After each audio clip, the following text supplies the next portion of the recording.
mê chập bùa thôi bị tô cảm thấy mê chập bùa làm pep đập đập mà ngon ngon rồi là thò nó từ rồi là phân con đây con mình không què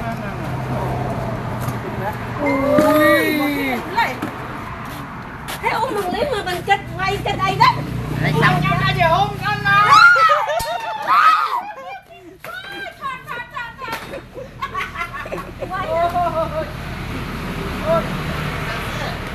ủa anh em mắm sao chứ luôn có bà bị á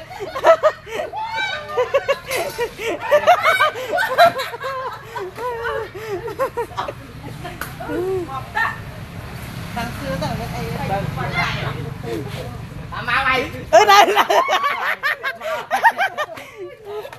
này anh bay